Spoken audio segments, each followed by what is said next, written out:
সম্প্রতি টাকা তুলতে গিয়ে সততার নজির গড়লেন কৃষ্ণপদ নামে এক ব্যক্তি। বারাসাতের নপাড়া এলাকার একটি এটিএম কাউন্টারে তিনি টাকা তুলতে গিয়েছিলেন। সেখানে গিয়ে দেখেন ইতিমধ্যেই মেশিনে 10,000 টাকা পড়ে রয়েছে। সন্দেহ হওয়ায় তিনি টাকাটি নিয়ে সোজা চলে যান বারাসাত থানায়। গোটা বিষয়টি জানান পুলিশ আধিকারিকদের। ঘটনার পরেই বারাসাত থানার পক্ষ থেকে সংশ্লিষ্ট ব্যাংকের সঙ্গে যোগাযোগ করা হয়। ব্যাংকের তরফ থেকে খতিয়ে দেখা হয় সম্প্রতি সেই এটিএম থেকে কারা লেনদেন করেছেন। তদন্তে দেখা যায় একজন গ্রাহক টাকা তোলার সময় ভুলবশত মেশিন থেকে টাকাটি না নিয়েই চলে যান, যদিও তার অ্যাকাউন্ট থেকে টাকা কেটে গিয়েছিল।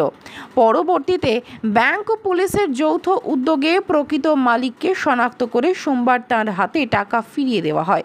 পাশাপাশি টাকা খুঁজে পেয়ে সৎভাবে পুলিশের হাতে তুলে দেওয়ার জন্য কৃষ্ণপদ বাবুকে বারাসাত থানার পক্ষ থেকে বিশেষভাবে সংবর্ধনা দেওয়া হয়। কিছুদিন আগে একজন ব্যক্তি আমাদের থানাতে এসে যোগাযোগ করে, তার যার নাম কৃষ্ণপদ মিত্র, এই আর্দেবক বলে যে জায়গাটি আছে আমাদের নোয়াপাড়া থানা, নোয়াপাড়া পোস্ট অফিসের আন্ডারে, উনি এসে বারাসাত থানাকে জানান যে উনি একটা এটিএম কাউন্টার, যেটা আমাদের বারাসাতের কাঠগোলার কাছে আছে, SBI এর এটিএম কাউন্টার, ওখান থেকে 10,000 টাকা এটিএম কাউন্টার থেকে পেয়েছেন। এসে উনি অত্যন্ত সততার সাথে, এবং আমরা ওনার কাছে কৃতজ্ঞ, এরকম মানুষের সমাজে আছে, উনি এসে থানাতে টাকাটি জমা করেন। এবং থানাতে জমা করার পরে আমরা একটা কনসিডারেবল টাইম ওয়েট করি যে কোনো ব্যক্তি এটা নিয়ে থানায় কোনো কমপ্লেন করছে কিনা, যাতে আমরা ফেরত দেওয়ার ব্যবস্থা করতে পারি। কিন্তু কিছুদিন ওয়েট করার পরে যখন কেউ এই ব্যাপারে কমপ্লেন করেনি, তো থানার উদ্যোগেই আমরা স্টেট ব্যাংকের সাথে যোগাযোগ করি এবং কনসার্ন যে এটিএমটা আছে তার ভিডিও ফুটেজ চাই, যাতে আমরা দেখতে পারি যে কোন ব্যক্তি এই টাকাটা যার অ্যাকাউন্ট থেকে ডেবিট হয়েছে বা তার কাছ থেকে মিসিং হয়েছে, টাকাটি পেয়েছেন তার আগের মুহূর্তে ওখান থেকে টাকাটা ডেবিট করবার জন্য এটিএম মানে ওনার এটিএম কার্ডটাকে ইউজ করেছে, কিন্তু উনি টাকাটা সামহাও পায়নি, যেটা ওখানে রয়ে গেছিল। তারপরে এই সহৃদয় ব্যক্তি এটা পায় এবং এটা হচ্ছে থানাতে দিয়ে গেছিল। এরপরে যখন আমরা ব্যাংকের সাথে যোগাযোগ করি সিসিটিভিটা দেখার পরে, ব্যাংক তখন জানায় যে ব্যাংকের কাছে একটা কমপ্লেন এসেছে যে কোনো একজন ব্যক্তির অ্যাকাউন্ট থেকে ডেবিট হয়েছে 10,000 টাকা, কিন্তু তিনি ওটা টের পায়নি।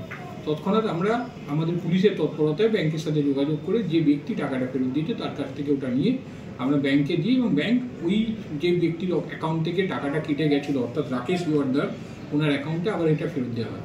অ্যামাউন্টটা খুব সামান্য হলেও একটা ব্যক্তি আজকের দিনেও যে সততার পরিচয় দিয়েছে এবং একটা দায়িত্বশীলতার পরিচয় দিয়েছে, সেটার জন্য আমরা বারাসাত জেলা পুলিশের তরফ থেকে তথা বারাসাত থানার তরফ থেকে আন্তরিকভাবে ওনার কাছে কৃতজ্ঞ। আজকে আমরা একটা ছোট্ট সংবর্ধনা দিয়ে ওনাকে আমরা কৃতজ্ঞতা স্বীকার করব। আপনাদের মাধ্যমে আমরা সকল মানুষের কাছে এই খবরটাই পৌঁছে দিতে চাই যে এইরকম ভালো কাজ আপনারা সবাই এগিয়ে আসুন এবং প্রশাসনকে সহযোগিতা করুন ভালোভাবে প্রশাসনিক কাজকর্ম চালানোর জন্য।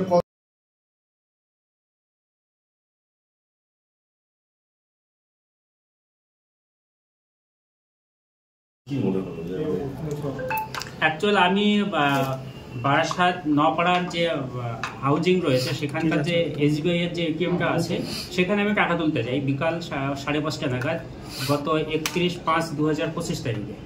তখন আমি গিয়ে দেখি যে এটিএমে অলরেডি টাকা বেরিয়ে আছে, মানে বেরিয়ে যেখানটাতে আটকে থাকে ওই জায়গাটাতে টাকা আটকে আছে। এবার আমি দেখলাম যে ওইখানে কোনো গার্ড থাকে না, তো দেখলাম যে আমি না তুললে তো অন্য কেউ টাকাটা তুলবে, তো সেক্ষেত্রে টাকাটা আমি কালেক্ট করি এবং তারপরে আমার প্রয়োজনীয় টাকা আমি তুলে নিই এটিএম থেকে। নিয়ে তারপরে আমি এসে বারাসাত থানাতে একটা লিখিত আবেদন করি যে আমি এরকম এটিএমের টাকা পেয়েছি, সেটা আমি বারাসাত থানাকে হ্যান্ড ওভার করেছিলাম এবং জানিয়েছিলাম যে যে ব্যক্তির টাকা তাকে খুঁজে যদি বের করে দেওয়া হয় সেটা খুব ভালো হবে। তো সেই অবস্থাতে এই প্রায় 2 মাস অতিক্রান্ত হয়ে গেছে এবং বারাসাত থানা বিভিন্নভাবে তৎপরতার সঙ্গে এবং বিশেষ করে মেজবাবুর সঙ্গে আমার সবসময় যোগাযোগ ছিল।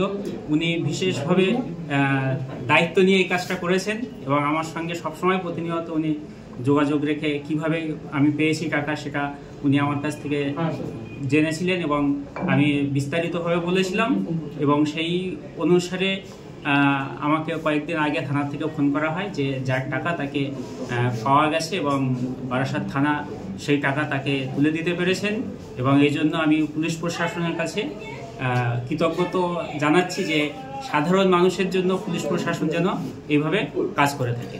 ভালো কাজ, সেটা তো অবশ্যই আনন্দের এবং গর্বের বিষয় এবং এর থেকে সাধারণ মানুষের কাছে একটা বার্তা যায় যে পুলিশ প্রশাসন সাধারণ মানুষের জন্যই এখনো কাজ করছে এবং করবে। আমার নাম কৃষ্ণপদ মৃধা, আমি বারাসাত নপাড়ায়। আমি টাকাটা যখনই মিসিং হয় আমি তার পরের দিন এসেই ব্যাংকে সমস্ত লিখিত এবং ওখান থেকে স্টেটমেন্টটা তুলে ব্যাংকে লিখিতভাবে জমা করি যে আমার এরকম, আমি প্রথমে ব্যাংকে আসলে মেশিনের গন্ডগোলটা হয়েছে, আমি 5 মিনিট ওয়েট করেছি, টাকা দেয়নি, আমি নেক্সট এটিএম থেকে আরও 10,000 টাকা তুললাম, কিন্তু আমি যখন ট্রানজ্যাকশন দেখছি 2খানা টাকা কেটেছে, মানে একটা পেলাম না, একটা কেটেছে, আমার সন্দেহ হলো, আমি ব্যালেন্স চেক করলাম, আমি দেখলাম আমার 1 লাখ কত টাকার থাকে, তো কিছু টাকা ওখানে ব্যালেন্স কম আছে, 10,000 টাকা কম দেখাচ্ছে। আমি সঙ্গে সঙ্গে ওটা ব্যাংকে জানালাম, জানানোর পর ওরা বললো ঠিক আছে আমরা ভেন্ডারকে জানাচ্ছি যে ভেন্ডার কি বলছে বা সিসিটিভি ফুটেজটা ওখান থেকে নিচ্ছি, যে টাকাটা কি হয়েছে জেনে আপনাকে জানাবো। তো এরকম বলার পরে 1 মাস হয়ে গেল, তারপরে আমি আরেকবার এসে খোঁজ নিলাম, ঘটনার একই অ্যান্সার যে আমরা দেখছি, চেষ্টা করছি, ঠিক আছে। তারপরে একদিন স্যার আমাকে ফোন করেন, বারাসাতের মেজবাবু আমাকে ফোন করেন যে আপনার টাকাটা আমাদের এখানে আছে, আসলে আমি কাজের ব্যস্ততার জন্যে টাকাটা লকারেই রাখা ছিল, আমি ভুলে গেছিলাম, আজকে আমি টাকাটা আবার আপনাকে দেওয়ার জন্য বা আমরা সংগ্রহ করেছি সেটাকে আমি রিটার্ন করার জন্য আপনি একবার আমাদের এখানে দেখা করুন। তো উনি আমাকে ডাকলেন, ডাকার পরে ওনার যা প্রসিডিওর উনি সবই মেনটেন করলেন, কাগজপত্র ডকুমেন্ট যা যা নেওয়ার উনি আমার থেকে নিলেন, নেওয়ার পরে উনি ব্যাংকের সঙ্গে যোগাযোগ করলেন, খুব সুন্দরভাবেই কাজটা উনি করেছেন, যেদিন করেছেন সেই দিনই বিকালেই আমরা আবার ব্যাংক থেকে টাকাটা ট্রানজ্যাকশন করেছেন।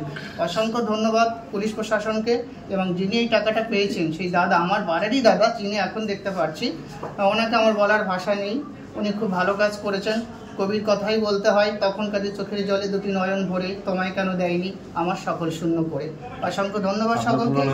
আমার নাম রাকেশ জোরদার, বাড়ি বারাসাত।